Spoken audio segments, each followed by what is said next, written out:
of 22 years locked down. She's a busybody. So I finally got her locked down to show up for a show. Hi, everybody. And we're going to get started here. Check your mic now. My mic. Yep, your mic's up.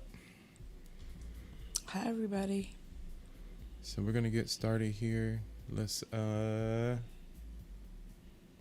kick it off with a little intro. As always, y'all.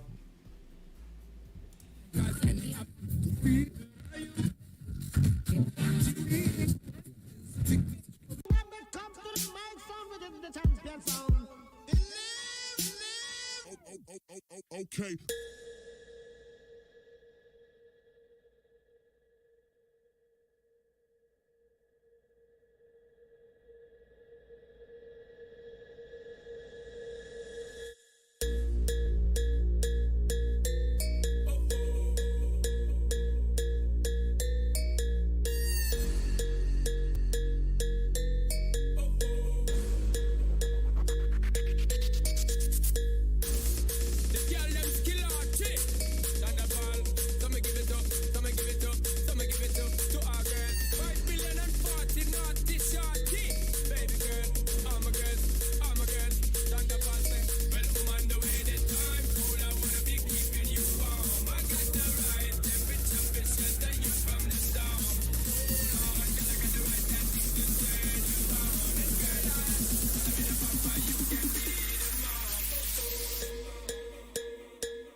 All right, what's up, everybody? What's up? Sakafet to all my beautiful people.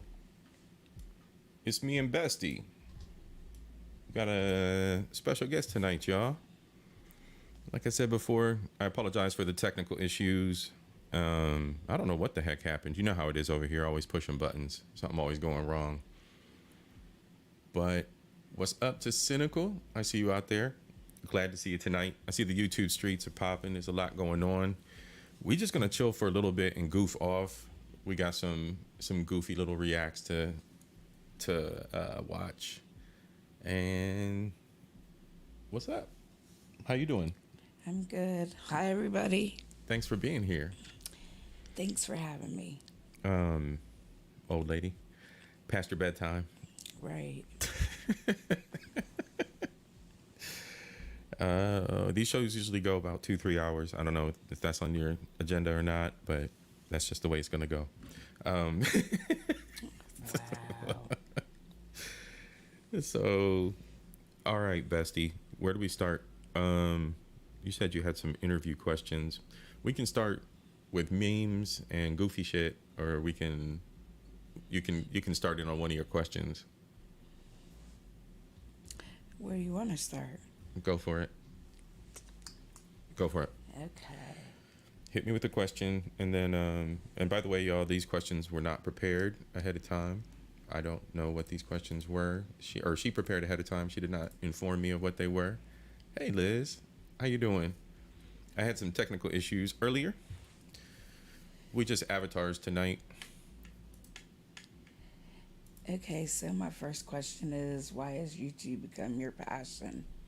And what do you feel that it adds, if anything, to your quality of life? Why? Okay, why has YouTube become my passion? Yes. Because I have so I kind of took it as an outlet, because I had, like, my siblings are all grown. They all have their own lives, and I'm the oldest, and I kind of fit in as the guardian brother and everything. My parents went through a divorce kind of stuff, right? So my brothers and sisters are all older now, and I don't have kids, you know that. Mm-hmm. So I was looking at YouTube as my outlet of perspective and expression that I would share otherwise.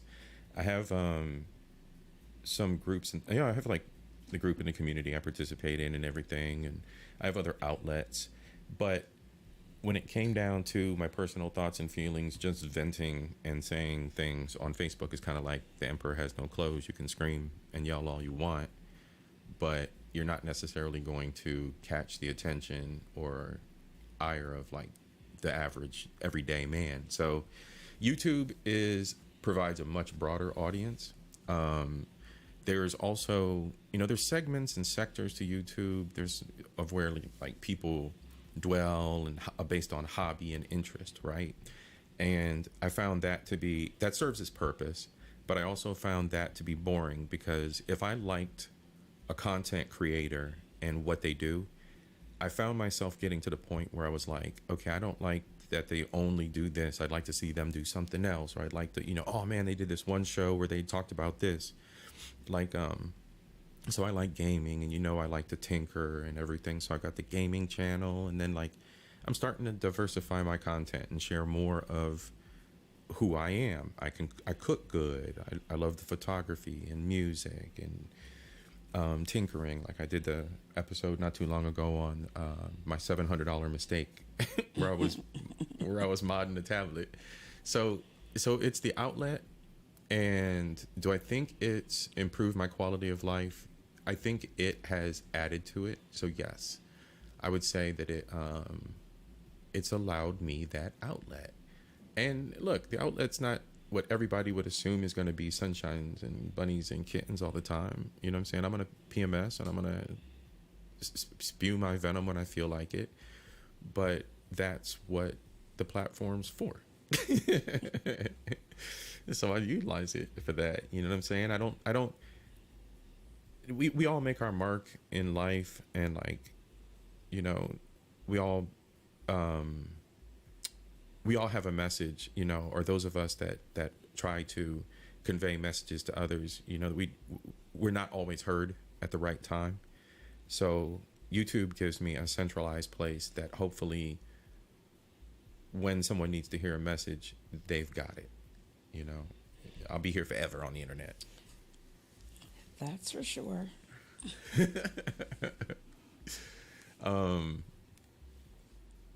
Yeah, I think that pretty much sums it up.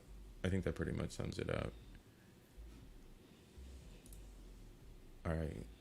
What else you got? Hit me again. Come on. Rapid fire. Not rapid fire. So my next question would be, do you think if you put as much time and effort into your other hobbies, such as your music or your photography, that they would give you um, the same feeling that you get from the YouTube, or no? They all work together. They're all work together because YouTube is just where I put it out in front of everyone, where I'm able to display it in front of everyone, right? So it doesn't stop the fact that after I get off work, I might spend an hour and do this, and tinker with this, or I may spend an hour and tinker with that, or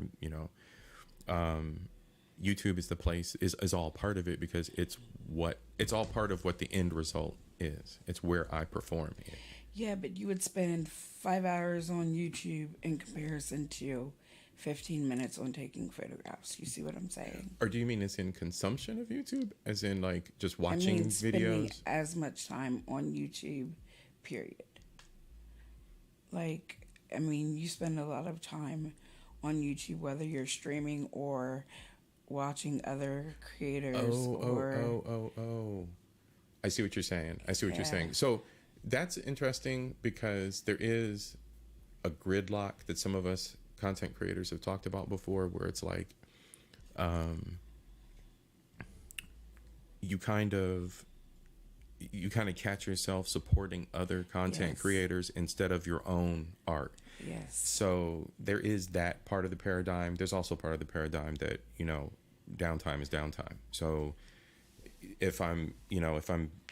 if it's chill time, or if I just need to mentally relax, I just zone out and just consume. So there is the consumption part of it too, and that's just like time people would spend watching TV, watching sports. So it's no different than that.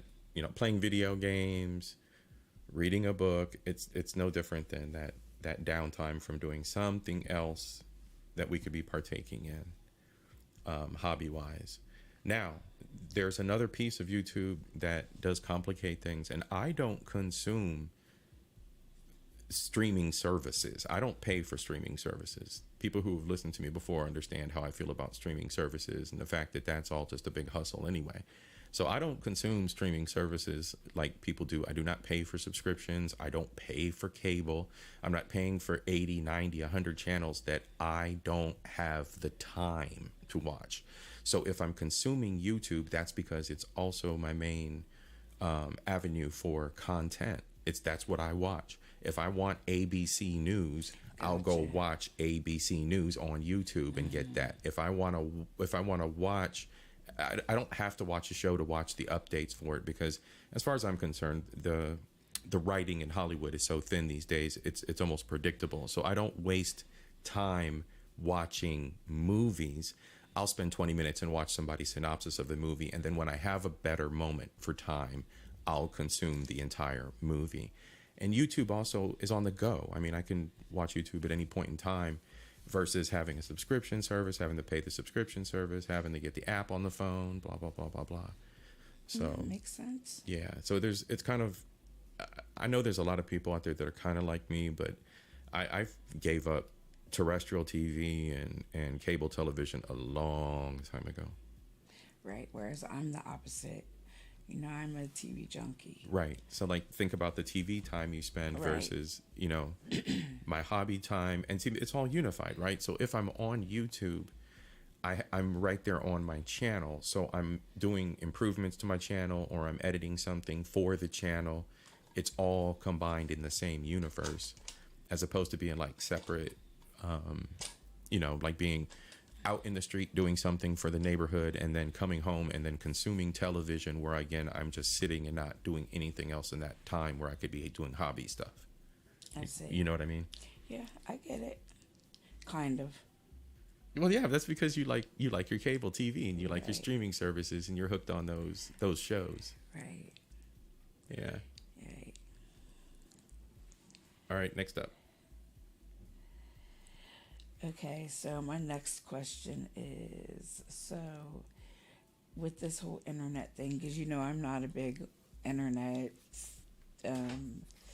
person. Like, I spend time looking at reels and cat videos. Right.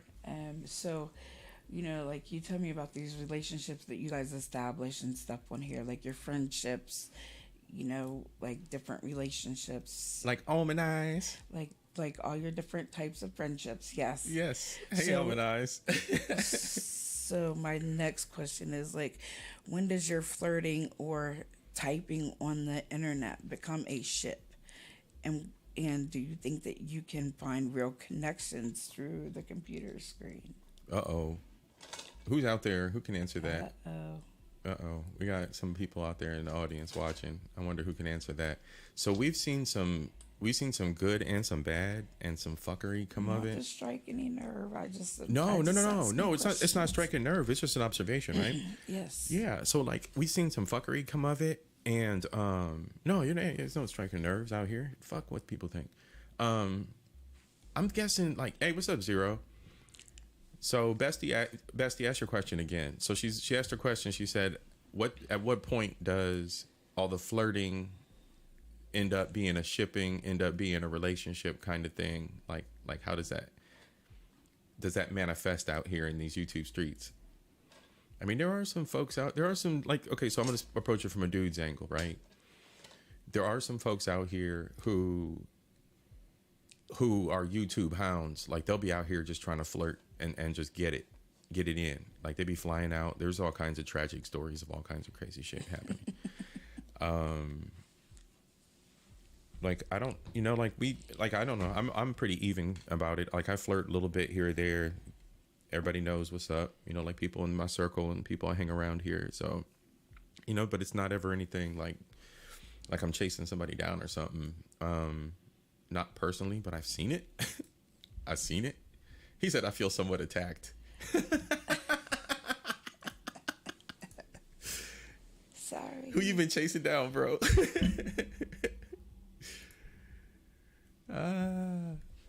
Yeah, I think I think, yeah, I mean, it does happen. It does. It definitely happens. Like Melly, you don't know who she is, but like Melly Monaco, Melly, yeah, whatever her name is. She does a pineapple show, and you might have seen commercials for that or whatever, or ads for that on YouTube. But she does the pineapple show, and she just got with some dude. I don't even really know who he is or nothing. So I don't know if they for real, or it's just a YouTube stunt or what. I don't really consume that. So then the next part of that question is, so you do think that a real connection can be formed through the computer? Oh, oh yeah, yeah. Through, okay, so like what avenue? Because like hold up, bestie. Let's be real. Through the computer. Let's be real. I think we're both guilty of being on those one apps. So like, don't fuck around. Don't fuck around. Yes, but the thing is, the connection is what I said. A connection. I wasn't on those for a connection. Oh, okay. So it was purely the Tinder, the Tinder reasons, and that's it. Right. The connection. You see what I'm saying? So okay, so I almost built a connection. Okay. Remember? So I almost built a connection, like what, 2 years ago. Yes. So and that was through. So you definitely built a connection. Yeah, I built a So I connection. That was guess, 2 years yeah. ago through with that one person, and so like I mean, yeah, it's not impossible, and people are doing it all the time. I mean, there's plenty of success stories of people that have met online and online apps and shit.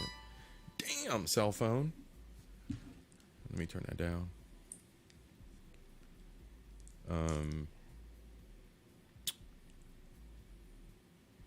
Let's see. All right, there we go. So that's the gist of my questions. Let's see. She has ads on YouTube. I don't know if she does or not, but you know how like people's will pop up in your thread. I'm surprised the culture has a female bestie. Who knew?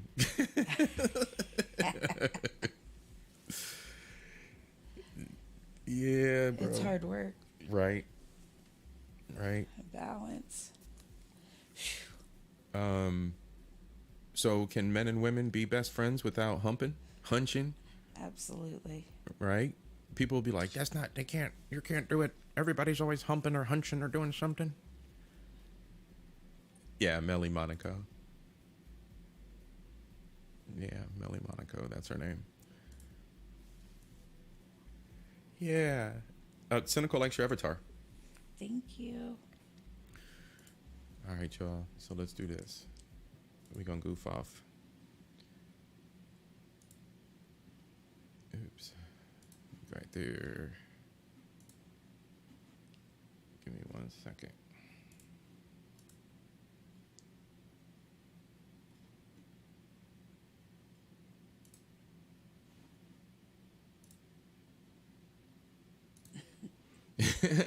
He saw that. Hold on, y'all. I'm about to share the screen. Hold on. Ah, shit. That's funny.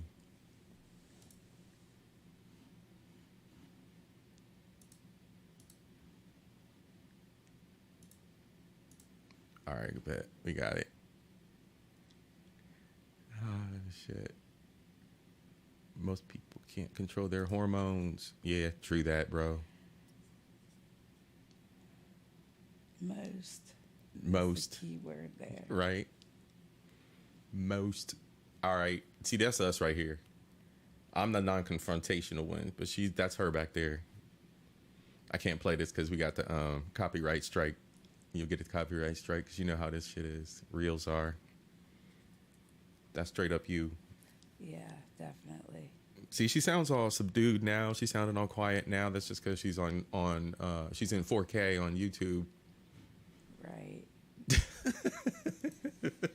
Got me all nervous. I'm sweating and stuff back here. What are you nervous for, man? Like, nothing to be nervous about. Yeah, hold on. Let me get volume up. Fucking damn it. Oh, fucking damn it. Oh, fucking damn it.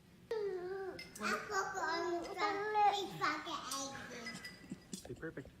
Perfect. Say perfect. Perfect. Say perfect. Fuck. Bitch. Who? Yeah, I mean, now you know. What? And I love you.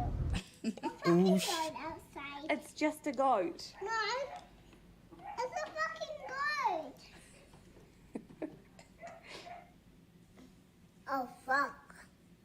Bitch. Bitch. Hey, Mara, how's that apple juice? Good. Yeah, it's good? Fucking good. Hello, Hello. bitch. No. Oh shit. Oh, shit. Oh. Can I say a bad word? ooh.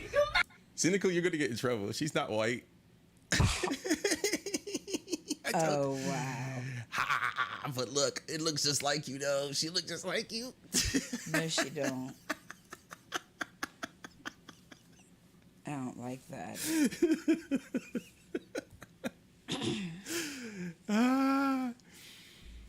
No, she's a half breed like me. She's a half breed like me. Oh, okay. He said white. Who's oh Zero said that. My bad. He said culture got his white babies running around. All right, y'all know. Do y'all know who Future Canoe is? Y'all might know who this is. I don't know, but he lit. Since food, what's it? Food and cats. What else do we got in common? Let's see who us, food, cats. That's about it. No, life. Life. Shit. Life. Well, I mean, that's you share the journey with your homie. That's just that is what it is. But oh shit, you need some glasses, culture. You know I wear them, right? Don't make fun. Bifocals of that. Yeah, bifocals too. Damn it. Damn it. Let's watch a damn short. Hey, hey, salt the wagyu. Ooh. Hey, hey, salt the wagyu in this pan. Brine it overnight till the surface dry like sand. Now I watch the premium rice I order from Japan. Measure with my hand, press Hey, a button, it hey, began. Soak the hey. yolk overnight. Hey, soy sauce light, low sodium, out of sight. Ay, sauce made it right. Ay, gain appetite. Ay, now we sear it on the pan. This wagyu looking so good, man. I give it a 10 out of 10. I open the pot, seasoned rice, looking nice, worth the price. Sauce a little sweet, add some wine, and the brine. Sugar make it shine. Jesus Christ, beef over rice. That's what I like. That's what we like. Pop out the yolk. It's so fine. Got this piece of steak from the butchers of Alpine. See the bowl that I cook. Wet like you. You know what? That looks so gross. That looks what, the steak? Yes. You're joking, right? It looks so uncooked and gross. Yes. You're joking, right? No, I'm so for real. You're joking, right? No. That steak looks beautiful. What? You're crazy. That's a prime piece of Wagyu beef. It looks pretty until he cuts it and it's raw. Yuck. Oh, you're talking about it being cooked right. Right. That's not raw. Yuck. That's not raw. Yuck. That's not raw. Not at all. That's perfect. Yeah. It's beautiful. Come on, y'all. What do y'all think? Let's Yeah. see. Boo, boo, boo. Cats are evil, diabolical creatures. What's up? What's up, man? You got your name checked with most hated bronze flat power god. How you doing, bro? She said she's not feeling it.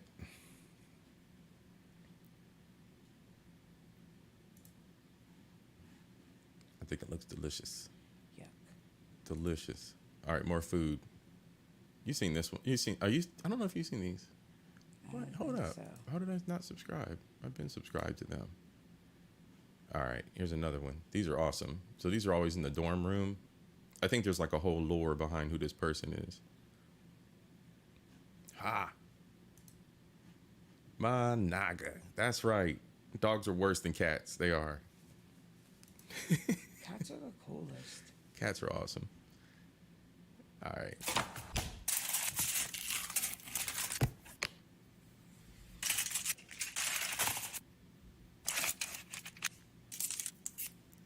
Look, all I'm saying is if somebody can do this in their dorm room, people can learn to do this at home. Agreed.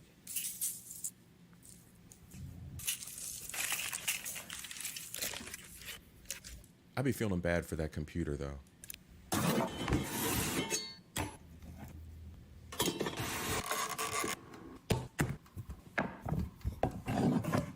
lot of cheese,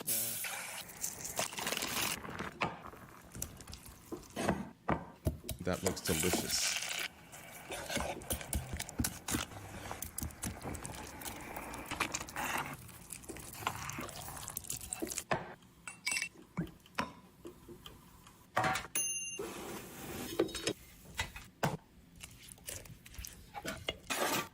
The computer got a noodle on it.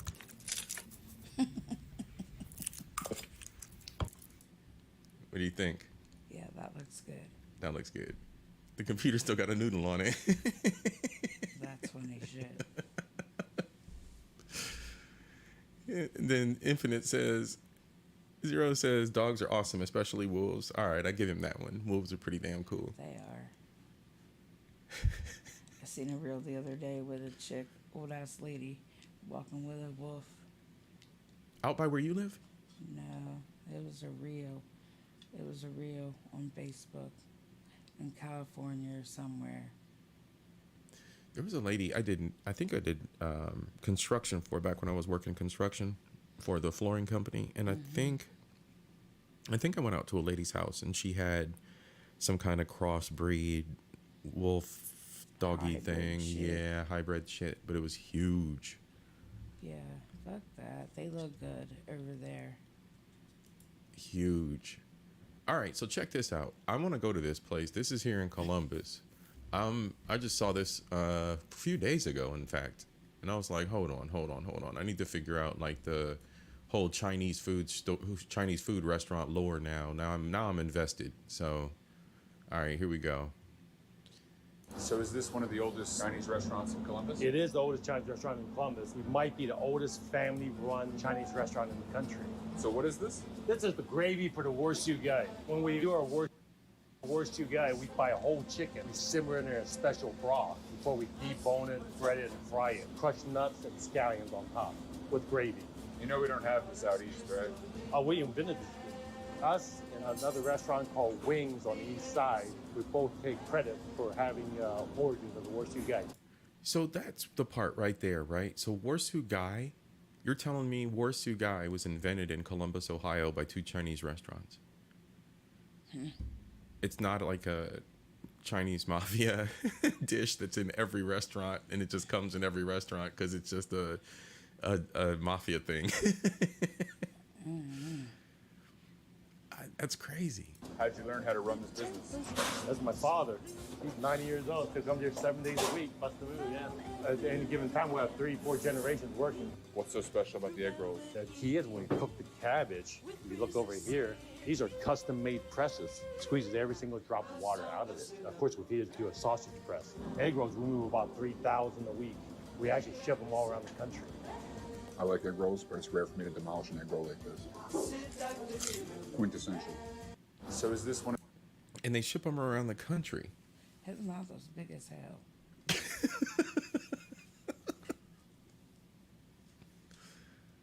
Yeah, that's neat that they ship them all over. All right, you ready to get into some news? You got all your questions out of the way? I did. Miss, You said come up with 3. I came up with 4. I was impressed with that. all right, so you're good. It took like a whole hour. Oh, that was easy. That was easy. All right, y'all. Y'all know I like the sea pandas. Sea pandas are at it again. These motherfuckers are at it again, y'all. Orcas strike a boat in Spain as a new theory arises to explain the destruction. The sea pandas are at it.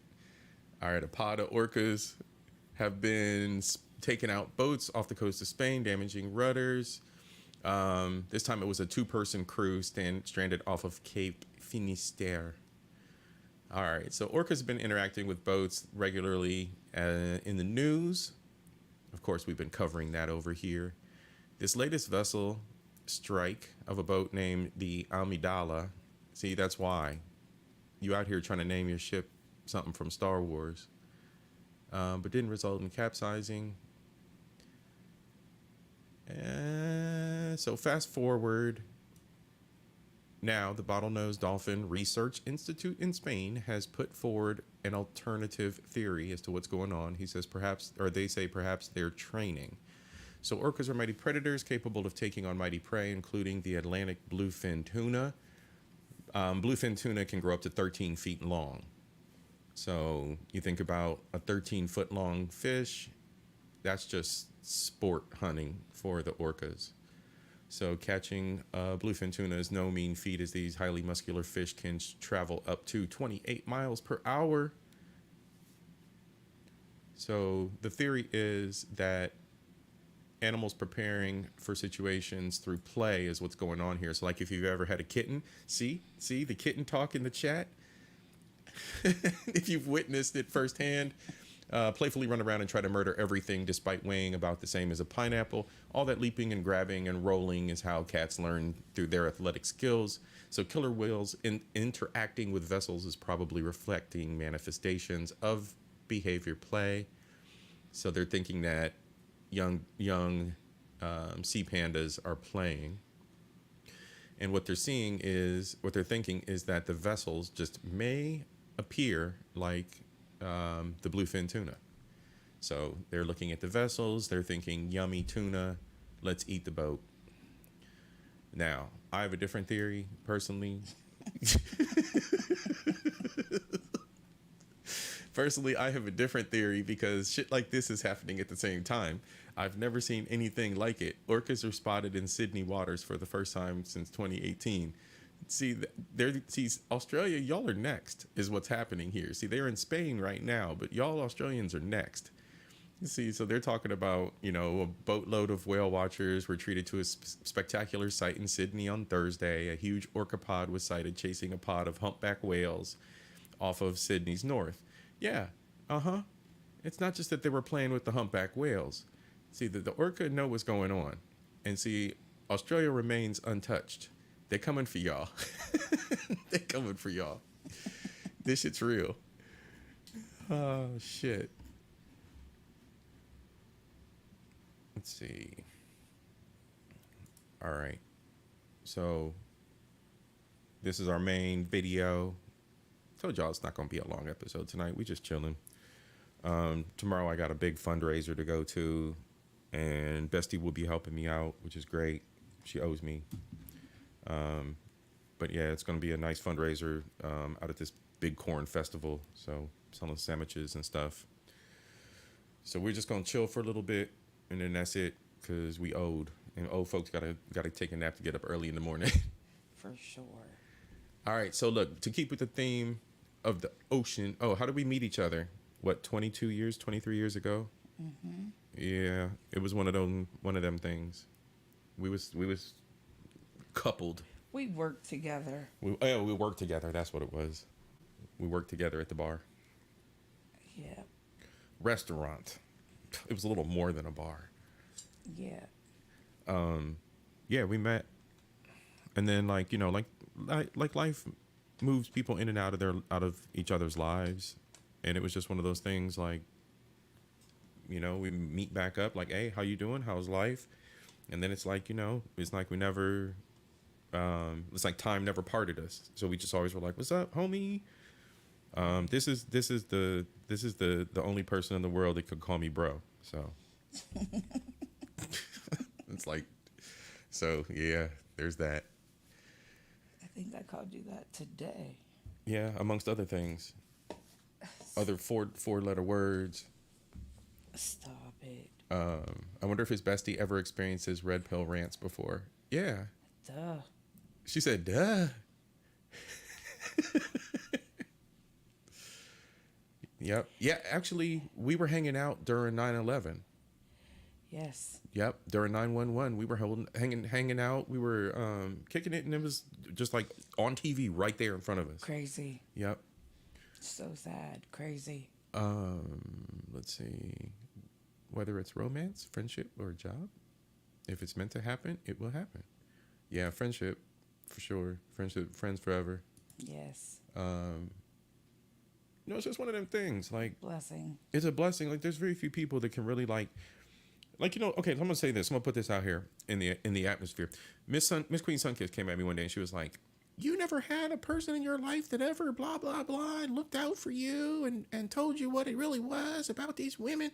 And I was like, "Damn." I was like, "Well, not in the family." And then boom, it hit me. I was like, "Bestie," because I would always hit her up like, "Hey yo, what's up with these females? What the fuck?" And then boom, boom, boom, she got like all kinds of knowledge for me, or she's like, "Fuck them bitches." So. So I'm like, you right. Fuck them bitches. Sometimes. Yeah, sometimes. The other times, she'll level with me. Let me know I'm being the jackhole. So, yeah, it's what it is. My red pill views on things. Yeah, I mean, so okay, so like my views on things. So if I could package it up, so I'm looking for like what everybody would call like a pick me type woman. But no, I'm looking for a woman who holds her own, does her own thing, is stable in herself. You know what I'm saying? And then we come together. I troll a lot about a lot of shit, but I expect an equal. I think you've heard me bitch about that shit before. I expect an equal. Somebody's gonna cook, I'm gonna cook. You don't feel like cooking, I'll cook. But if we go out, she's paying for everything. Ain't this a bitch? That's some funny shit. If we go out, she's paying for everything. Shit. Culture doesn't like to be wrong. What would you say to that? Don't like it, but you accept it sometimes. Yeah. I'm learning, Zero. I'm learning.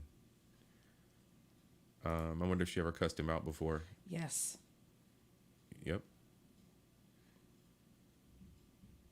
Yep. Pretty much. Yep. There's not much to say about that. And vice versa. Nigga. So yeah, you called me out. Vice versa. Shit, you called me out. I was talking mad shit about something political, and you were like, "Wait a minute, motherfucker." I was like, "Oh shit, what did I say?" Yeah, man, I be trying to get humble sometimes. There's only certain, there's always that one person that can street check you. Listen, because we don't always agree. We don't agree on a lot of things, but the thing is, we can disagree but still respect each other's point of views. That's the thing. Yeah, that's one thing.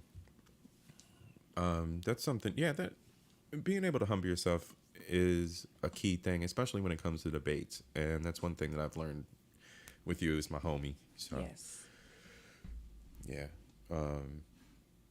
What else? Accepts it. And he's busting his chops to actually think he's super awesome human being. See, thanks, Cynical.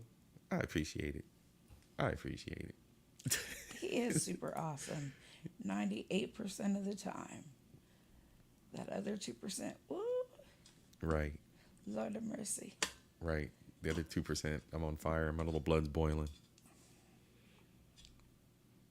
All right, let's run it. So now we're gonna see some crazy. He says, nah, you only humble around her.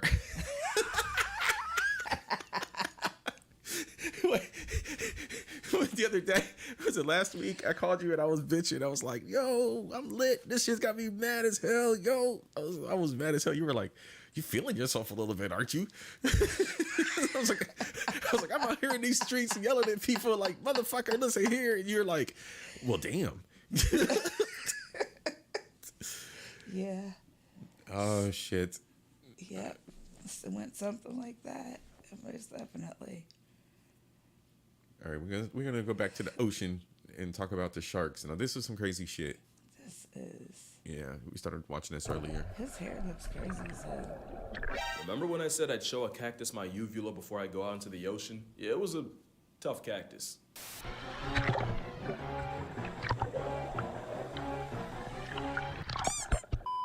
I went swimming with sharks to see them in person and instead almost saw Steve Irwin. Shout out to the GOAT. That aside, I'm gonna make you like sharks in this video, but before things get better, first they gotta get worse. So thalassophobic's warning. Fair use, fair use. As always, fair use. And go check out Casual Geographic, you guys.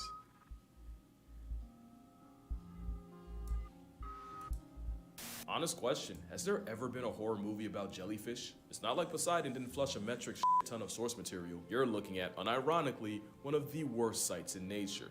Yeah, this is a scary. Jellyfish bloom.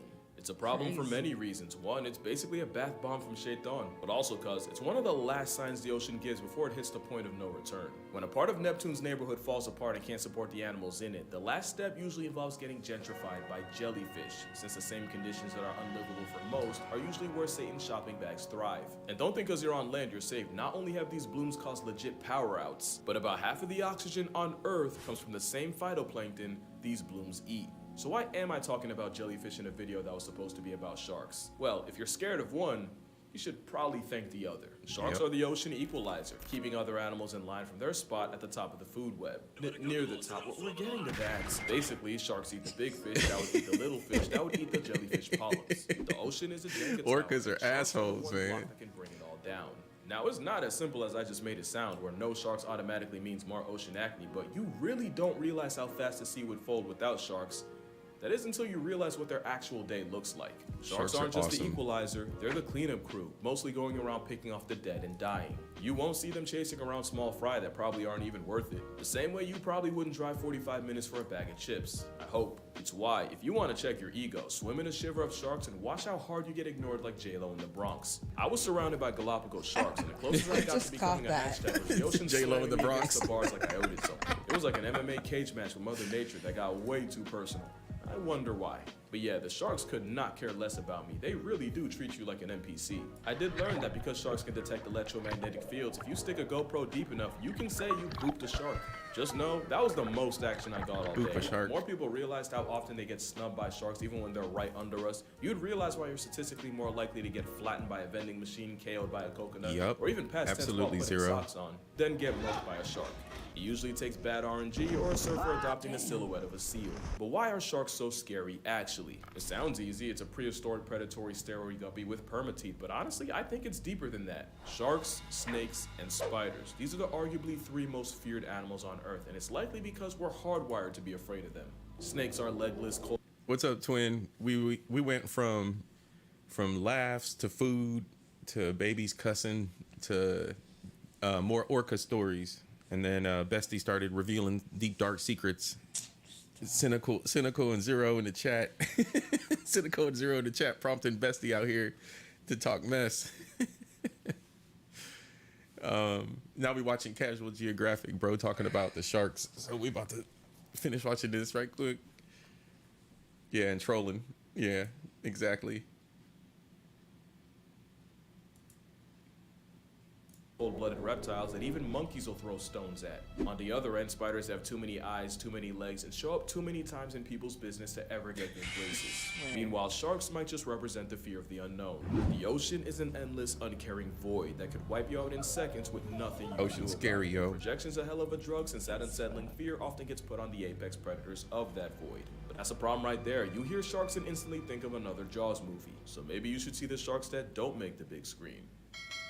This is a zebra shark. It's a cinnamon roll of a fish that is somehow less of a threat than the trauma donkey it's named after. The zebra shark is the beginning of sharks getting the sea dog allegations, and arguably the most dangerous thing about them is their front face. If nature wanted me to take the thresher shark seriously, they shouldn't have given them such an unserious pair of eyes. It does not matter what the situation is, threshers will always look like they really need an adult. Now they do kill prey by delivering soul-evicting slaps with that tail, but look at him. He's just a baby. I'm sure there's a lot of cool stuff about the salmon shark, but honestly, all I can think of is that they're the baby Looney Tunes G-rated version of great whites. The epaulet is a shark with no regard for the laws of nature, using special fins to literally watch this, y'all. When sharks wake up with student loans, taxes, and only 2 weeks vacation, it's all gonna get traced back to him.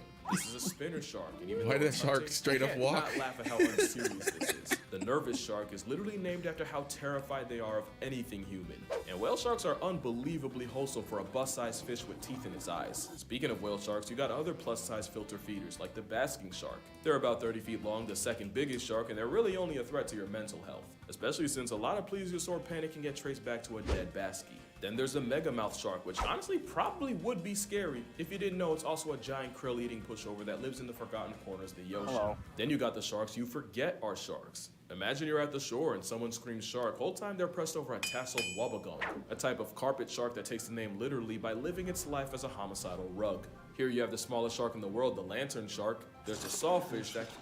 oh, really? Okay, well, apparently it's not actually a shark, it's a ray related to a shark. But don't worry, because this is an actual saw shark, because you know the riddle at this point is conducive. Two of the same traits, that's convergent evolution. And you Right. can't forget nurse sharks being so unproblematic and curious around people. Scientists called it the Labrador of the sea. And I'm glad they did, because now we get to go down the rabbit hole of sharks being dogs and cats at the same time. The poor beagle is a shark named after a porpoise and a beagle.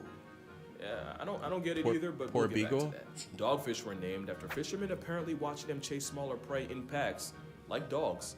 But some dogfish are also cat sharks, and they got their name from the vertical feline-coated eyes. Like the small spotted cat shark is also at the same time called the lesser spotted dogfish. Google says there's over 150 species of cat sharks, including the chain cat shark, or chain dogfish, because of course.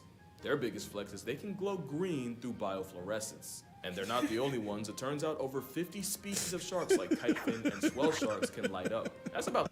Hold up, Zach. How you come out? Zach, how you come out?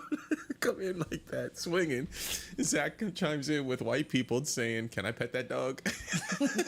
Swear. Damn it, Zach. 10% of all sharks, and some actually use a light to hide. That might sound confusing, but if you're a predator in the crotch of the ocean, all you have to do is look H&M. up, and anything that looks like a shadow against the light of the sky is probably your next victim. However, if you can take a cue from a lightsaber, you can blend into the skylight and basically disappear. In fact, counter shading is a concept most sharks borrow from, and it basically means if you're above them, then the darker roof blends into the dark of the abyss, but if you're under them, the light underbelly matches the sunlight hitting the water.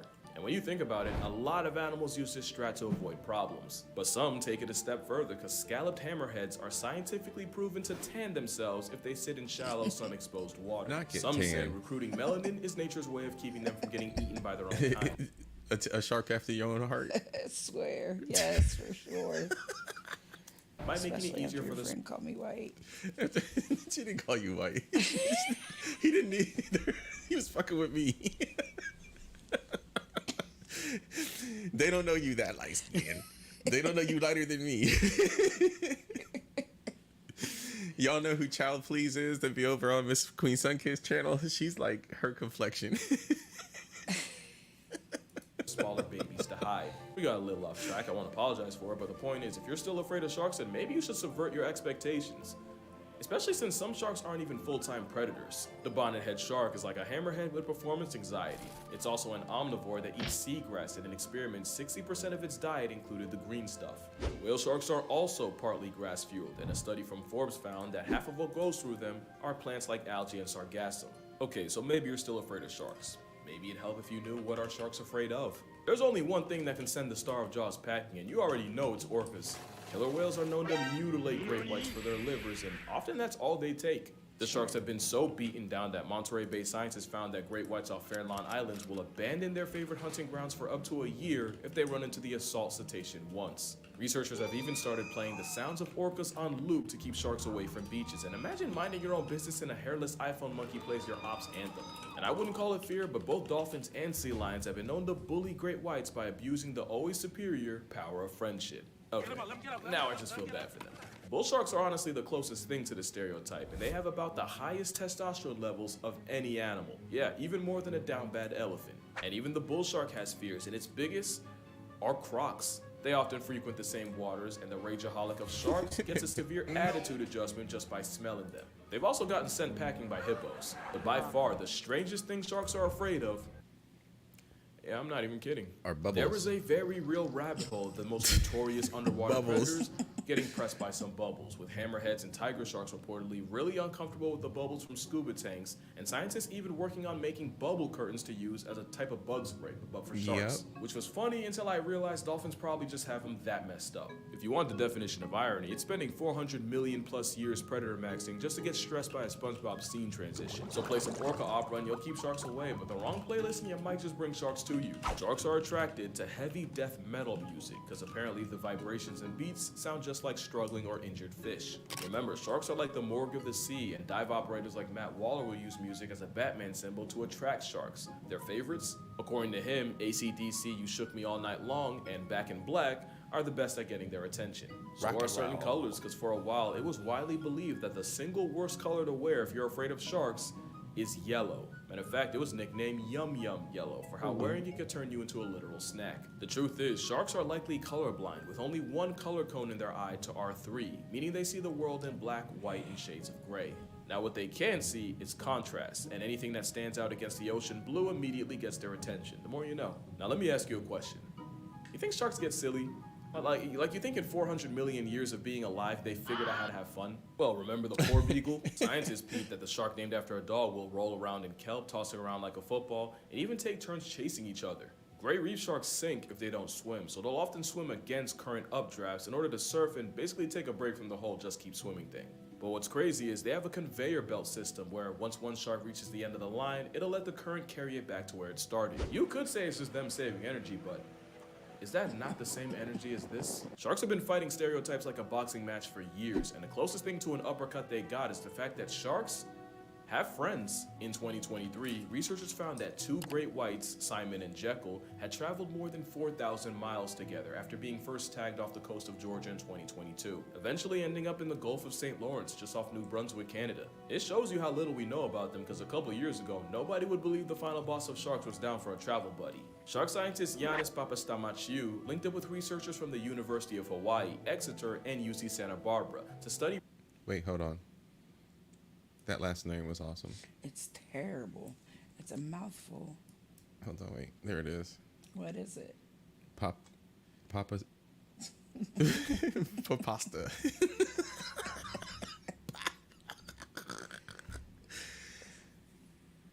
Papastamachiou. Let's hear him say it.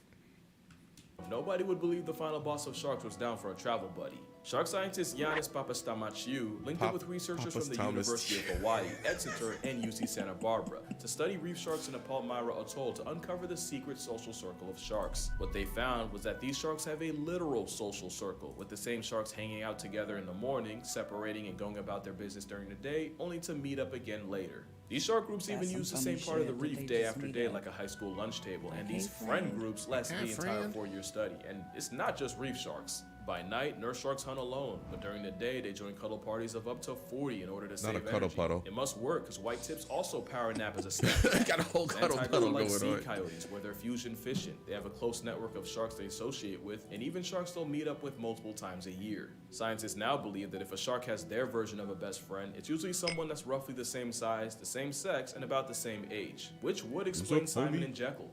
But now the real question is, can sharks form bonds with people? And the answer, like everything else, is complicated. Lemon sharks are not only famous for having favorite divers, but for getting jealous and overprotective when they see that diver around others. If a nurse shark is a Labrador, the lemon shark's a golden retriever with gills. Here's my thing now, sharks will form partnerships with other fish like remoras and pilot fish where they'll pick parasites off the shark, so this could just be a lemon guppy treating a person like any other cleaning service. Funny thing about pilot fish, sailors who saw them would swear they and sharks would act like close friends, and there's even stories of pilot fish chasing ships for weeks after they caught one of their sharks, apparently seeming distressed and anxious without him. And you probably wouldn't believe that if something like that didn't happen with a person.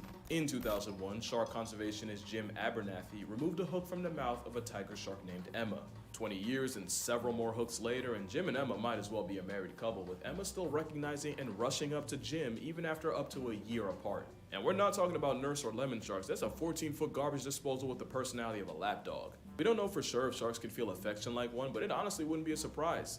since sharks are intelligent enough to be trained like dogs. Eugenie Clark was an ichthyologist nicknamed Shark Lady who taught lemon sharks how to push a target and ring a bell for food, and they even learned how to tell apart different shapes and colors. Some aquariums in the UK train sharks to roll over and respond to signals and commands the same way Pavlov conditioned dogs. And gray bamboo sharks also figured out how to tell apart different shapes, even when researchers tried tripping them up with optical illusions. And even after 50 weeks, they still remembered their training. But really shouldn't be a surprise. Sharks were around back when Saturn was bumping Beyonce and praying on a ring. Sharks are no dummies. You gotta respect that they might be the biggest flex nature ever made. Sharks can literally track your heartbeat through electroreception. They have a built-in GPS. They have replaceable fluoride-coated teeth that can't get cavities. Some, like the Greenland shark, can live for a legit hundreds of years. You can find sharks at the very bottom of the ocean, under an active volcano, and even swimming in River Thames.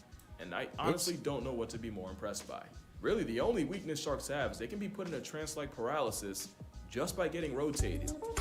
The tonic immobility is usually triggered by pressing down on the snout, but sharks can induce it in some painfully awkward situations. Humans usually only put sharks on standby to study and tag them. Meanwhile, orcas do it to steal their organs like a black market merchant. But this time, I'm not gonna call them an oppressive Oreo, because we do something way worse. Shark finning is the practice of cutting off the fins and tossing a now mutilated shark back into the sea, where their only option is to slowly drown or bleed to death. Depending on the shark, that can take an excruciating 2 hours. And this is a fate that follows not hundreds, but up to 100 million sharks a year. Trigger warning, y'all. All for something Gordon Ramsay called mid.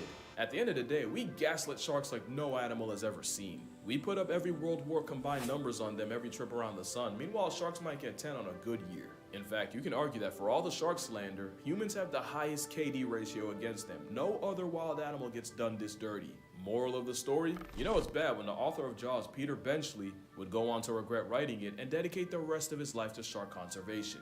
But yeah, that's gonna do it for this video. I hope you had as much fun as I did. If you'd like to support me on Patreon, I'm gonna be posting the full GoPro footage of me swimming with sharks. Nothing too crazy. But other than that, make sure you drink water, hug your mother, R.I.P. Peter Benchley, R.I.P. Eugenie, and yeah, I'm gonna see y'all in the next one. R.I.P. Not your boys dancing with the shark. All right, you want to do one more? Sure. All right, let's do one more. We're going to go Casual Geographic. And yeah, thank you to Zero for popping his link in the chat. Go check out Casual Geographic, y'all. He's awesome. He's got some really, really cool stuff. Cats. This one. Yay. Yeah, I watched this one before. Oh my Let's go. God. What in the... Mama, come get it. That cat about to... Oh, Lord. Oh, Lord. Grab the girl hand. Oh, Lord. You walk out. Term you.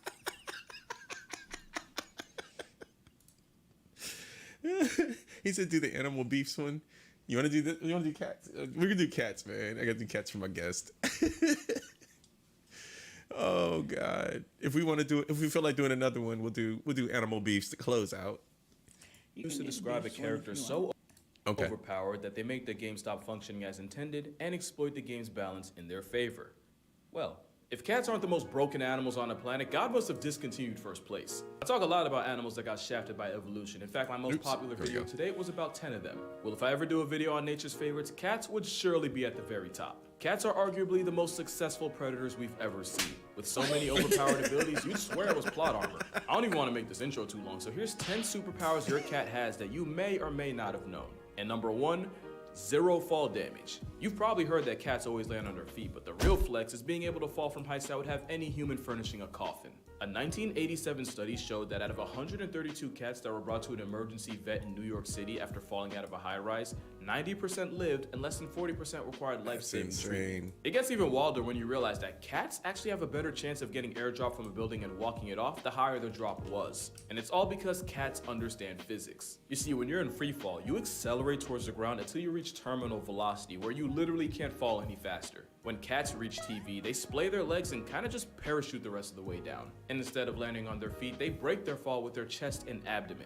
Obviously, they don't completely tank the hit, but thanks to their relatively large surface area to weight ratio, they maximize the points of contact that smack the ground and therefore minimize the damage. And since cats apparently have lifelong beef with gravity, cats that reach terminal velocity instinctively know not to tense up but instead relax and basically turn themselves into a kite on the way down. The thing is, if they don't have time to reach terminal velocity, they end up getting hurt way worse. Yeah, so like in a weird twist, cats Yeah, that fall from stick. 2 to 7 stories actually end up more down bad than the ones that touch Earth from 10 stories up. In fact, cats have about a 95% chance of falling from 10 stories and living. Meanwhile, the average human has a 95% chance of getting outlined with chalk. Oh, and don't think the cutoff's 10 stories either.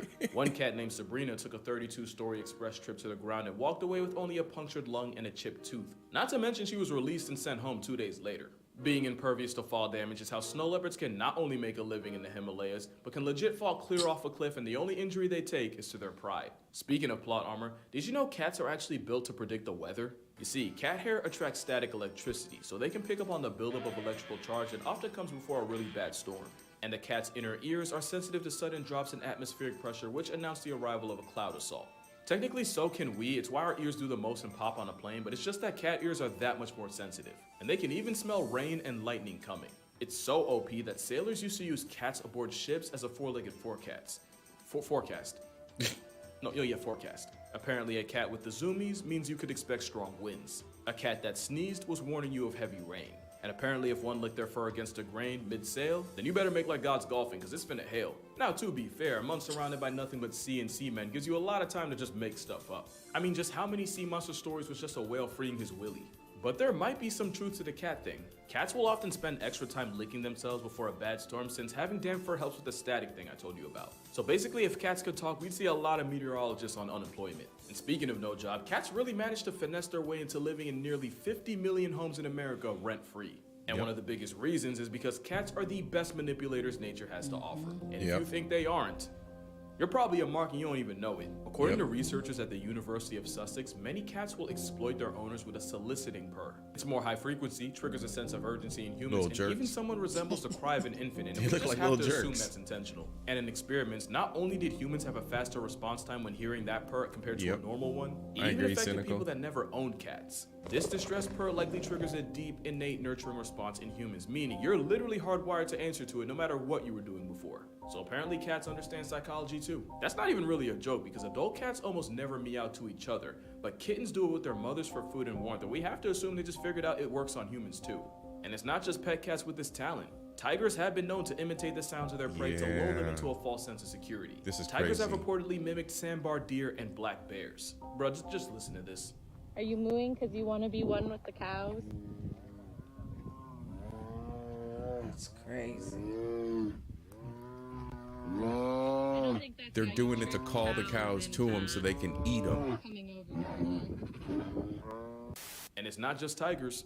The South American margay will verbally cosplay as a baby monkey just to murk its parents like a Disney movie. And clearly the manipulation tactics were passed down. In fact, cats are so good at working people that they'd actually be great politicians, which is probably how Mayor Stubbs of Talkeetna, Alaska stayed in office for 20 years, even surviving assassination attempts by dogs, BB guns, and a deep fryer.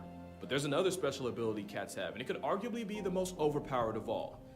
Pretty privilege. It's how dolphins got Flipper, orcas got Free Willy. Meanwhile, the best movie deal shark management could get them was being typecast as Jaws. You see, there's this thing called baby schema.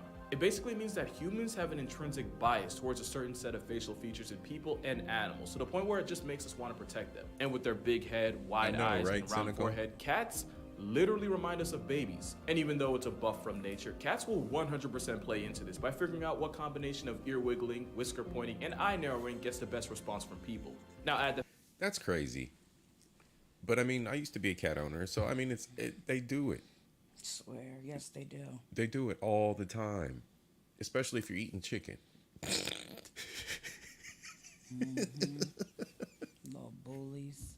The fact that slow blinking with your cat can trigger oxytocin in both of you, the literal hormone that bonds a mother to her child. And you can see how cats were basically engineered to be irresistible. It's pretty privilege on every steroid possible. And it's wild because if any other animal had a reputation for cold indifference and global genocide, it'd be cause of pause, but because it's cats, we just let it slide. Cat cuteness virtually has us in a chokehold, and I said virtual for a reason. It's said that 15% of all internet traffic is driven by cat content. That's 15% of all the stuff on the internet. I want you to think about that during this ad. Matter of fact, and I'm willing to put money on it, for some of y'all, this ad's about to be cat related. No Oh, ad. you're back. Oh, by the way, was it cat related? I'm actually curious. But the thing that almost always gets forgotten is that cats give back as much as they take, which I just leads to noticed their his next t-shirt. flex, healing powers, and not just Look at his t-shirt. I just realized what he had on his t-shirt. I'm done. for them. Science says having a cat living under your roof easily extends your subscription to life. Studies show that cat owners are 40% less likely to suffer a heart attack and have 30% less chance of getting clapped by cardiovascular complications. And since cardiovascular disease is one of the leading causes of preventable death today, cats are like a real-life one-up. Not to mention kids that grew up around cats have less of a chance of getting folded by allergies, especially if the exposure started in early infancy or even while they're still in the womb waiting room. And then there's the fact that just petting a cat can nerf stress levels and blood pressure. But if you really want to get literal about it, cats purr at a frequency that's said to improve bone density, repair tendons, and promote healing. I never really fully understood it, but apparently cats purr at a frequency that transmits vibrations throughout the body, vibrations that help increase blood flow to the affected area, thereby bringing more nutrients. It's also believed that those same vibrations can help with soft tissue injuries like sprains and strains. I know I said they live rent-free, but considering all they do to carry our health, again, I feel like we could let it slide. It's not just a buff to your health either. I vividly remember seeing a bunch of surveys that said that women on dating sites actually find men with cats more attractive. Something about seeming more nurturing or emotionally intelligent. Now look, hold on, pause. All right, we need to talk about this. Because I've been ripped for having cats as pets when I had my cats as pets. Chicks wasn't digging it. They wasn't feeling it. I think I told you that shit before. Because you had the wrong chicks. Man, whatever. Chicks are weird. Here we go, red pill moment. Y'all wanted to hear it. No. Y'all wanted to hear it. Nah, man, this is a bunch of bullshit. You got me out here wanting to flip my desk. Like, damn it. Right. Cool chicks like cats. So we like men with cats. So what? I was finding not cool chicks. Yes, you're finding not cool chicks. Man, whatever. It's all the chicks. Cynical says I knew a dude who wanted to use a pic of him with his cat on a dating site. And then she said, jaded C.I.P. Yeah, I'm jaded. Yeah. I've got a hard, crusty exterior. Hard and crusty. Something about seeming more nurturing or emotionally intelligent. On an unrelated note, I want y'all to meet my editor and content manager at Zero. He said it wasn't the cats, it was you. Damn it. Aslan. Say hi, Aslan. Say hi. Huh? Oh, good boy. I tried to find the articles online, but apparently there was a switch up, and now women find cat owners less attractive. So on another unrelated note, yeah, he isn't mine. I was right. Yay. She just cat sitting for a friend. Shout out to you, Yusuf. Yeah, but anyway, cat claw armor is so strong that it might just be able to save you from cancer. We've all heard the stories of feline physicians detecting it in people before anyone else could. Cats have a sense of smell about 14 times stronger than humans, with their 200 million odor receptors to our pitiful, almost embarrassing 5 million. Tumors produce volatile organic compounds, and these VOCs leave the body through sweat and breath. And there's a lot of respected researchers out there that will die on the hill that cats can sniff it out the same. Bro, use the guy model. I didn't see that till right now. That's funny. He used the guy 3D model for that one. The way dogs can. In 2018, rescue cat Mia climbed on owner Michelle Pearson's chest and wouldn't get off for anything, sniffing and pawing at, the right one, while also meowing and looking at her, as cats do. It wasn't until her husband checked for himself that he felt the telltale lump, and that's how the cat that was rescued from certain death ended up returning the favor and saving her owner from stage 2 breast cancer. And that's not even much of a reach, considering there's also stories of cats warning their diabetic owners of their potentially fatally low blood sugar.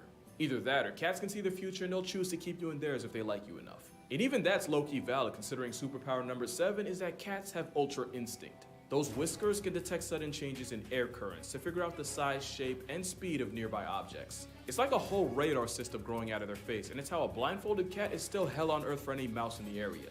Bro, I still don't think you're understanding just how much of a cheat whiskers are. Cats can even use their whiskers to figure out what direction their prey is trying to dodge it in right before they pounce, allowing them to cut off any possible escape routes.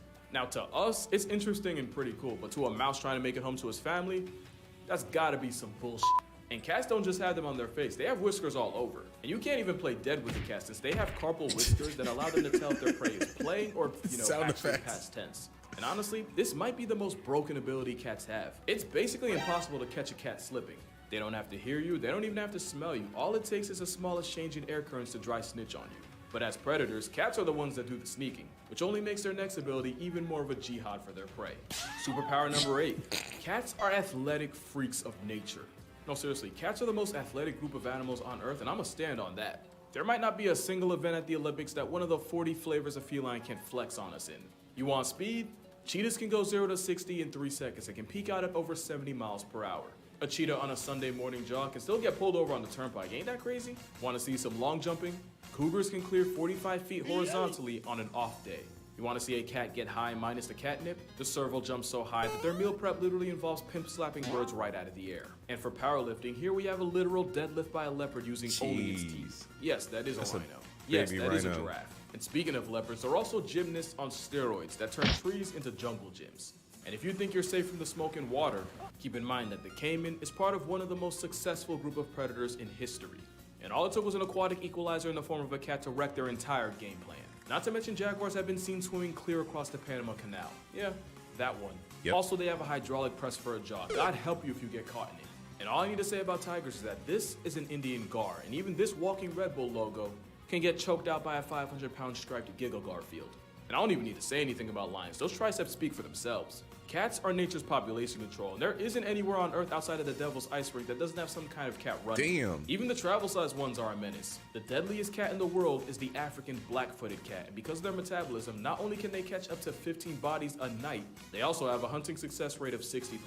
Not even lions, tigers, and leopards can touch that. There's a reason why domestic cats put billions of animals on shirts a year. And sometimes they turn entire species into history lessons. And unlike their wild cousins, a lot of times with domestic cats, they do it just for fun. Yeah, you think it's cute, but it's bloodlust. And if you're a mouse, an op with whiskers is like Thanos. They do be inevitable, especially when you factor superpower number 9. Cats can teleport. I'm dead serious. Cats do this thing where they just spawn wherever the plot needs them the most. Yoink. As solitary hunters, cats can cover insane amounts of distance in times that really make no sense. Take mountain lions, for example. Young male cougars will often travel hundreds of miles away from their mother's territory to find their own. In 2009, a tagged cougar took a walk that took him from Black Hills, South Dakota, all the way to Greenwich, Connecticut. Basically, he hiked from Mount Rushmore to 30 miles from Manhattan. And it's not just cougars that go cross-country. A tiger named T1 managed to walk 800 miles across India in only a few months, fueled by nothing but the power of horny. And of course, there's a story of El Jefe, a jaguar that randomly showed up in Arizona just outside Tucson. I could really keep going. From June 2017 to July 2018, a young lynx trekked from a wildlife refuge. I want one of those. I want one of those. I want a lynx. In Alaska, all the way into the heart of the Yukon. A trip that totaled 2,174 miles. His name was Hobo, by the way. Can't even make that up. But the best story of teleporting cats was Clementine Jones. She was a cat in New York whose family left her behind because they were moving and they figured the trip would be too hard on a pregnant cat. Oh, little did they know. Clementine spent a couple of months with her kittens and then one day just headed out and popped up at her old family's home 1,600 miles away in Denver. And it's not even like the family got tricked by a dupe. Clementine was born with an extra toe and had a burn mark on her shoulder. There was no mistaking her. There's only one cat power that's arguably more impressive, and you saw it coming as soon as you clicked on this video. Superpower number 10, mind control. And it's all because of a little parasite called, you know the name, Toxoplasma gondii. It all starts when this parasite enters a cat because they literally only reproduce in their bowels and their eggs don't get past until the cat has a movement, usually in a litter box. Now here's the problem. The Toxoplasma gondii needs to find a way back into the cat in order to hit restart on its life cycle, and the best way to do that is by setting up shop inside one of the animals on its grocery list. The only issue is no mouse that values its life is going anywhere near a death sentence with toe beans to make it happen. So the parasite, which by the way basically uses the mouse as a layover, they begin to rewire its brain in order to remove the fear of cats. And I don't even know how, but infected mice can even start fiending for cat pee. With more irrational confidence in a father of four and an Instagram model's comments, it's easier for the mouse to get body bagged by its #1 op, thus repeating this vicious mouse-murking cycle. And of course, we now believe that when this same parasite invades us, they do the same thing they would to a mouse. Which is why popular opinion is that the Toxoplasma parasite causes an unreasonable attraction to cats. And it's possible that this factory reset of our personality is due That's to the what's parasite affecting the making cat enzymes ladies. that control dopamine. And it's not just humans that can get infected. Turns out afflicted hyena cubs end up bolder in the face of lions, which is a great way for them to get invited to a meet and greet with Mufasa. It's not 100% proven that the parasite's responsible for all the cat people in the world, but hear me out. There's proof that this parasite was present in ancient Egyptian mummies, and these were the people that straight up worshipped them. Not to mention up to a third of all people alive right now have it, and most have no idea. And that's why I say cats have the wildest plot armor I've ever seen. Because real talk, only cats could spin a parasitic infection into a way of living rent-free. Trust me, I would know. Isn't that right, Maple? And that's why cats are the most broken animals in nature. With cats being nature's cutest form of population control, I talk about them a lot in my book. Hold on, sorry girl. Okay. With cats being nature's cutest form of population control, I talk about them a lot in my book, 100 Animals That Can, Redacted, Kill You. Link in the description if you want to see for yourself. But make sure you drink water, hug your mother, hug a cat. It might just save your life, and if he allows it, I'ma see y'all. Cat's rethinking its life. In the next one. Hey, yo, Zero's killing me. He said that cat became a dead meat mother to go visit its family, to go to its family that track via GPS. True. It's like, hello. He said, I'm convinced that cat people have the parasite in them. Possibly. Probably. He said, animals with beef. One more. And then we done. Oh, shit. All right, fair use. Oh, shit. What you want to do? You scared? I ain't never been scared. You soft good. You know how much generational hatred it takes to rather have an op alive and crippled than just dead and out the way? It's easy for us to forget, but for most animals, nature's a jihad from the jump, a gauntlet of grotesquerie, where if you die of old age, you're a spoiled minority. And with millions trying to survive at the same time, that can only lead to one thing, beef. And whether due to competition, an underdog finally biting back, or just an animal choosing problems over peace, you're gonna see that some animals have a genuine grudge sequence into their DNA. But two things real quick. One, it's technically a remake of an older video, but as a rule of thumb, anything with iPhone 8 quality or Apple headphones for a mic should be disregarded. And two, while the facts and fades might be true, you're gonna hear me anthropomorphize animals a lot in this video and treat them like humans. But at the end of the day, animals are just playing the cards they were dealt and doing what comes naturally to survive. That being said, hating each other with prejudice-laced passion is what comes naturally to these two. Lions and hyenas might have a beef more infamous and more on sight than Tom and Jerry. It's one that involves spawn killing, Jujutsu Kaisen level jumpings, calorie jacking, on both sides mind you, and the aforementioned handicapping. Lions and hyenas have generational beef that's been marinating for as long as they've been alive, and it's all thanks to the power struggle between an overgrown Afro kitty and a maligned mongoose on steroids. In some places, lions sit at the top, and in others, the Serengeti laugh track's the dominant predator. Now, I'm not going to sit here and pretend I don't have a bias, but there are no good guys or bad guys. Both are apex predators that start off life as pint-sized cubs just trying to survive the brutal RNG of life. Something I truly wish on none of you. Lord of the Beast ain't a game you want to play. Maybe Beast Lord is. Beast Lord The New Land is an animal. Oh, here he goes with the ad read. With not only vivid level designs and a dope aesthetic, but more than 500 animals. All right, I'm gonna skip his ad read, but go check out Casual, y'all. And to make sure you do, Beast Lord's got an exclusive offer. Use the code BL777. Use his code and download the game. You're gonna be glad. Show your boy some love. So to join the 10 million that already have, make sure you go ahead and download Beast Lord The New Land using the link in the description and start writing your Beast Lord story today. But if you're a lion cub, there's about a coin flip chance your story ends before the first chapter, and a laugh-happy Vice trap has a lot to do with it. And obviously, Vice very much versa.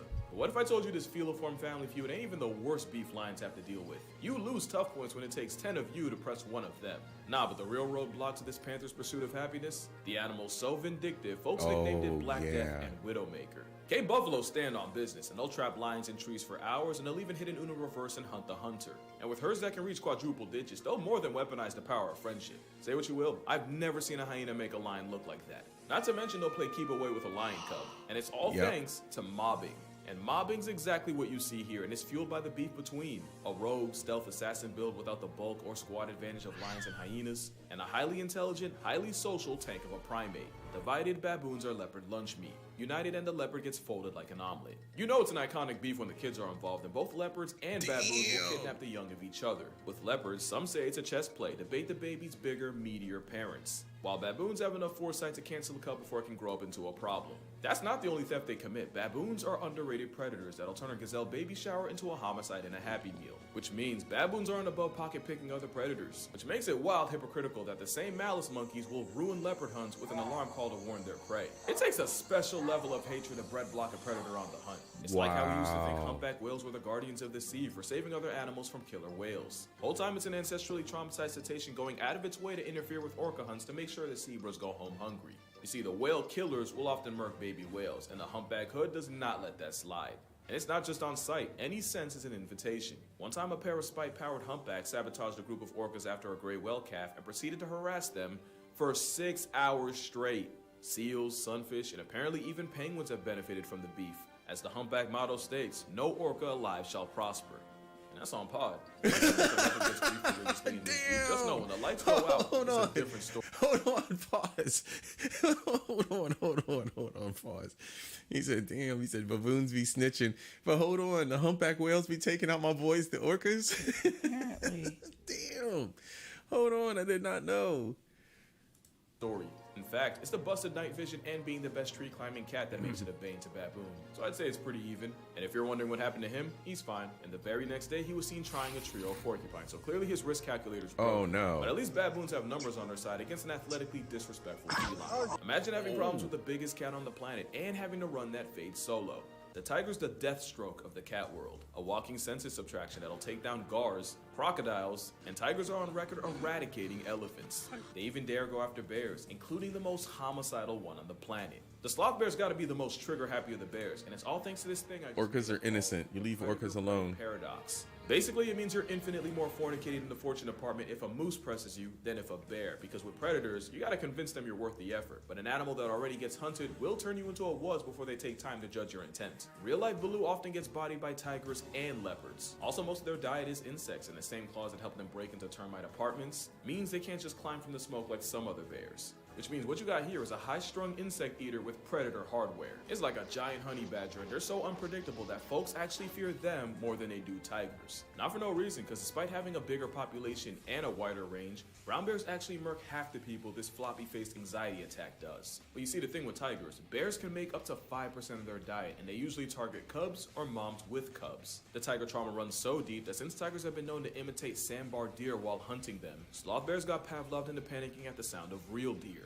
So what you got here is a beef between a predator and prey that opts for fight over flight. Sloth bears will square up to a tiger head on, and the sheer balls of facing them can intimidate inexperienced tigers that don't know any better. The ones that do prefer to catch them slipping at the termite mound, ambushing the sloth bear and going for its neck. Because once a slothy has to grapple with a giant house cat, it's up for him. But even then, the equalizer of Asia better come correct, and sloth bears instinctively go for the face, and even in a losing effort, the bear can cripple the tiger. Especially when it's a mother ready to die about her baby. And I was not kidding, put the aggressive Volca in a higher weight class and lions would have the same problems. And like any great beef, both sides have a healthy level of respect and fear, where sloth bears usually avoid tigers, and tigers are generally wary of bears. Meanwhile, the next beef has one animal literally praying they don't run into each other. Damn. 2020 had a lot of headlines, so many that you probably forgot the murder hornet subplot. These were Asian giant hornets, and they are pretty much black Air Force energy in the form of a bug. Yeah. Their sting is sharp enough to poke through gear beekeepers normally wear. And their finishing move literally involves decapitating their prey with their mandibles. In Japan, these homicide hornets knock off 30 to 50 people a year. And it's not just people getting put on shirts. They also severely bully bees and the like. So in Japan, they've trained their bees how to beat them. He might talk about it here in a second. They're horrible, and they've been found here stateside. Like bees, they can sting multiple times, can deliver 10 times the venom, are 5 times bigger, and are built like a tiny armored fighter jet. That's how murder hornets can obliterate entire beehives. Oh, so when poor the Asian bees. hornets started popping up in the US, people were understandably shook. And it was believed only one bug could stand up to the aerial assaults. The praying mantis is straight up oppressive. An ambush Yep. hunter that has lizards, frogs, fish, and even small birds on its body count. They have wings, but they rarely fly, because in a world of fight or flight, they've been made their choice. And in 2020, a video would go viral of a mantis murking a hornet, going for Yep. brain like a sapio. In the wild, it's a different story, and it's often hornets that get caught packing up praying mantises. They're arguably the only insect that can give 10% of the Furious 5 problems. But as you can see, a mantis won't miss a chance to settle the score, but who has the upper hand in this rivalry? Unfortunately, it might not be who you want. According to scientists, it's usually the mantis taking the L, so much that mantises are actually a well-documented source of food for the hornets. And while the God-fearing kung fu roaches get their licks in when they can, pretty much everything has to go right for them to come out on top. But also, you peep out a Terminator termite ripped off its legs before eating it alive. Don't try and tell me this ain't personal. The sad truth is, this hornet was actually anesthetized before it got manhandled. They literally had to nerf the hornet to gift wrap a W for the mantis. The mantis might not be the answer against a bunny bug, but damn it if they don't give them a fight. Hell, so do bees. The honeybees have been known to swarm an offending hornet and vibrate so hard, they literally cook the wasp alive. And while both bees and mantises get their moments, this is the first beef to have human intervention. But it's not like the next beef, which was 100% caused by humans. The heaviest snake on the planet is the green anaconda, and the second heaviest is currently slithering all over Florida. The Burmese python can measure nearly 20 feet long, weigh up to and over 200 pounds, and kills anything from dogs to deer to birds to bobcats. Normally you'd have to go to Southeast Asia to see them, but thanks to Florida's fetish for f***ery, along with illegal pet releases, the same predator that puts the noose in nuisance is now a legitimate part of the population. They were first seen in the Everglades in 1979. Today, they're hundreds of thousands strong. There's even a theory that in 1992, Florida folded to Hurricane Andrew, which leveled a python breeding facility and allowed them all to escape. Today it's believed that for every one python that gets sighted, there's hundreds if not up to 1,000 that don't. And with 30,000 sightings from 2008 to 2010, safe to say Florida's officially finding out. The problem is, back in Burma, they have tigers and leopards to keep them in check, but here, there's only one animal that can hope to stop them. Alligators are a prehistoric assault weapon, and on the rare, they've been known to murk cougars and black bears. And as predators without prejudice, they'll also feed on smaller snakes like the python. The problem is, once pythons get big enough, they'll eventually spin the block and cook gators. So now what you got is a sledgehammer with teeth and a leather straitjacket in an arms race constantly trying to eat each other. And I'm still not doing the beef justice. When the Bane of Burma swallows an alligator, its body goes into overdrive. Its heart rate increases, organs like its heart, kidneys, and liver all get bigger, and its metabolism hits another gear. Not only can a python digest a whole alligator in only a week, if Dr. Steven Secor of the University of Alabama is right, it actually takes less energy for them to down a gator than other options like rats or pigeons.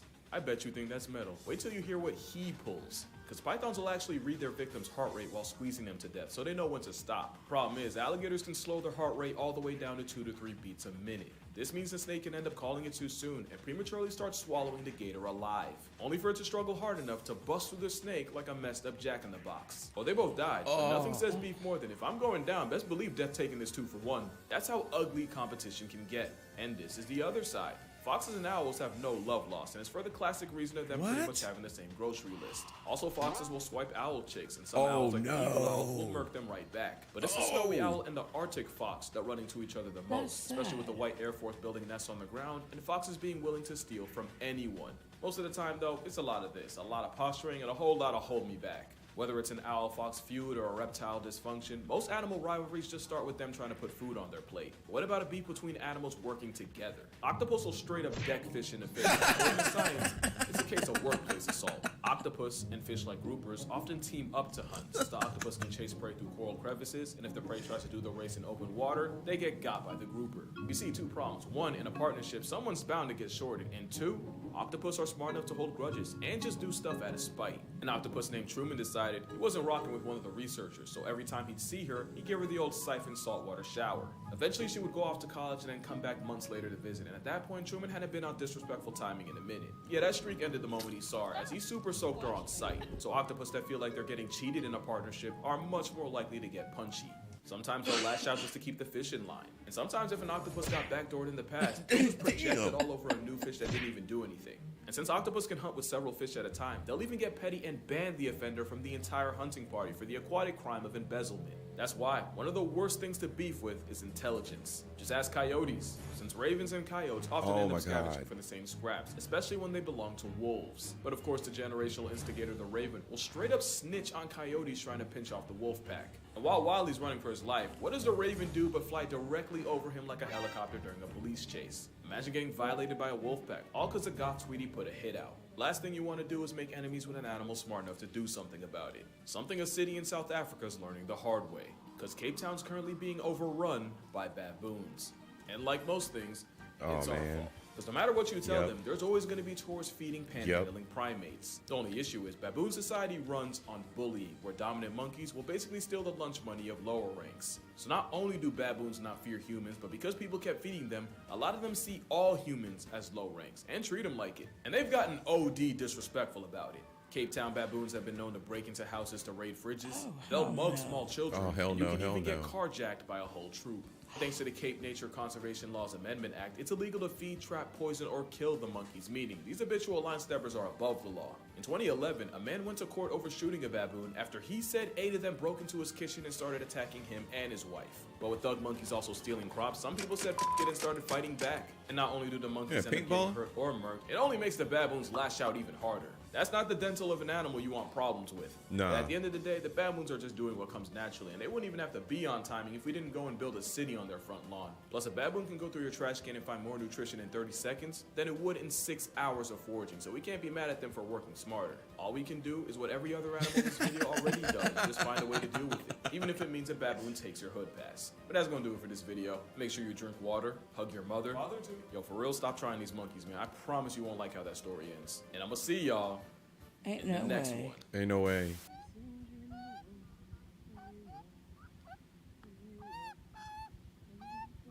I'm still tripping about the humpbacks. They don't like them little water, what do you call them? Water pandas? Yeah. I see pandas. Yeah. Man, and yeah, bro. Yeah, bro. Corvos are no joke. Raven, all of the what are they, raptors? Like the ravens and all the blackbirds. Yeah, the crow beef. Oh, the one with the owl and the crow beef. I've seen that one too. So this one came out, I think, 4 months ago. Yeah, this is one of his newer drops. So what's up, bestie? What's up? I'm tired. You tired? It's about that time. Yeah. About time to wind down. And I got the festival.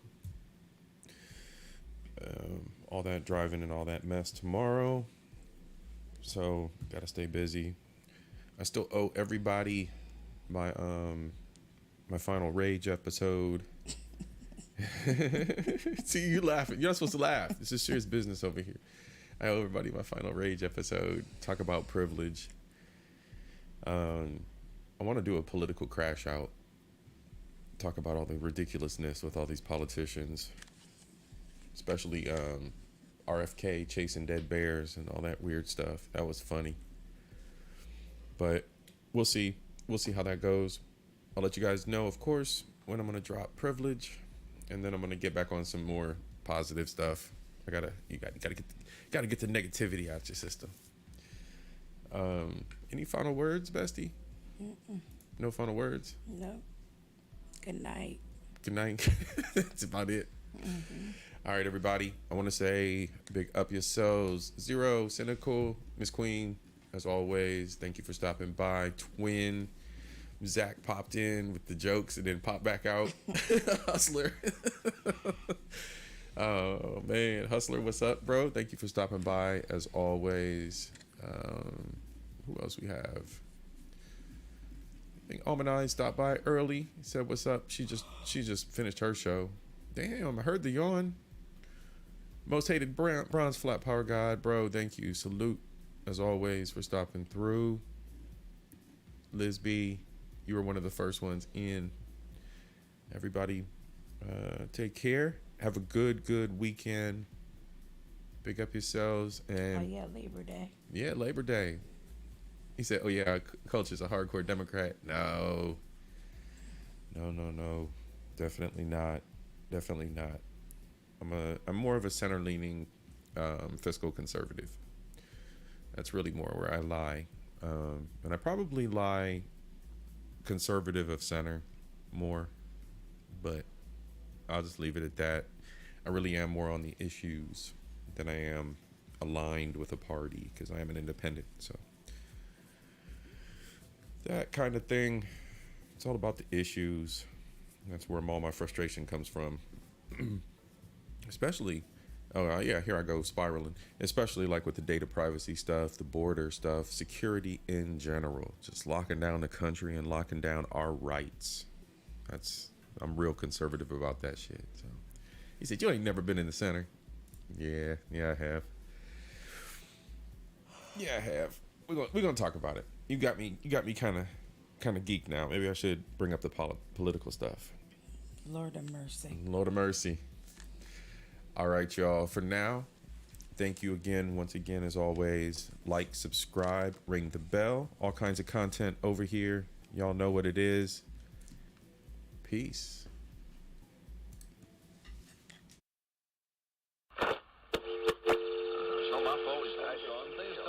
Nancy feels that a newspaper, any newspaper, has the obligation to deliberately deal with those things which demand public attention. How do you feel about the controversy?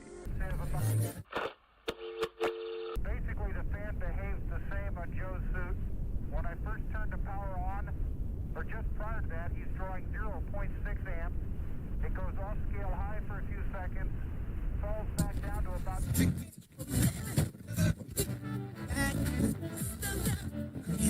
The CBS Evening News with Walter Cronkite. Well, first I jumped to 9.